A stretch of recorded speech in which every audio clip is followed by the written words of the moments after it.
Tyler Waldrep with the Tulsa World here in Manhattan after Oklahoma State's 42-20 loss at Kansas State.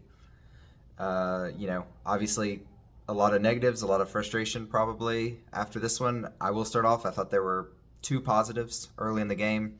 Ollie Gordon looked good. I wonder if Ollie Gordon just needs a preseason to get him going. Maybe Ollie needs 4 games, and then, that's what it took last year. First quarter, stiff arming guys, just the energy, big runs. That was sort of the Ollie Gordon that I think everybody expected to see all year. He didn't really get going the rest of the game. Difficult to say how much of that is just the situation. I think Oklahoma State's in a weird spot offensively. I'm not going to put too much into just how he performed the rest of the game.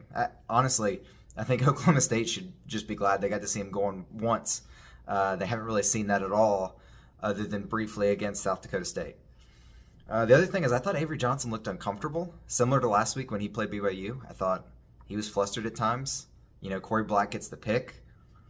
At the time, Oklahoma State's up 10-7. In my head, I'm like, this could be huge.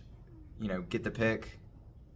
You could make it a 2-possession lead, put more pressure on a younger, less experienced quarterback. Instead, Oklahoma State does a QB draw, a QB power play, and then settles for a field goal. I'm not sure why Oklahoma State sort of went away from what was working up till that point. Maybe they got cute, thought they could surprise Kansas State. Then, Kansas State gets a touchdown. Still, not the end of the world. Oklahoma State drives right down the field. I mean, at the time, I still felt like Oklahoma State was up. Just watching the game, the way the Cowboys were moving the ball. Instead, low snap. Bowman, loses it. Kansas State recovers. And honestly, it just, from my vantage point, it just felt like everything turned. Everything. I don't know how much stock you can put in the second half of this game even. There was time for Oklahoma State to get back in this, but, everything turned. And biggest problem of the day, Oklahoma State could not stop the run. Couldn't. At all. Couldn't stop it when the game was close. Couldn't stop it. It just, And this has been a problem for the Cowboys all year, but not like this. To give up that many big runs early, it just... I think Avery Johnson stressed the defense because they put so much focus on we're not going to let this guy run on us, and that opens some stuff up, but still. And the defense, I was high on the defense after last week. Thought the defense looked great, awesome, capable of winning the Big 12. Not today. Won't get it done today.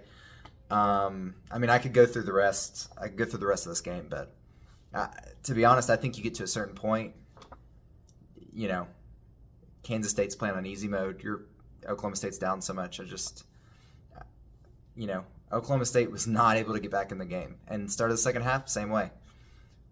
So I really think, an inability to capitalize on that interception, if you're up, maybe that fumble doesn't swing the momentum quite so strongly. But to be down and then that happens, it just felt like maybe all the pressure, all the expectations maybe got to Oklahoma State. I don't know. But not a good day for the Cowboys in Manhattan. Tough slate coming up. Not a lot of time to get things right against West Virginia. Another team that could stress the ball in similar ways. So we'll see if Oklahoma State can get that fixed in the next week.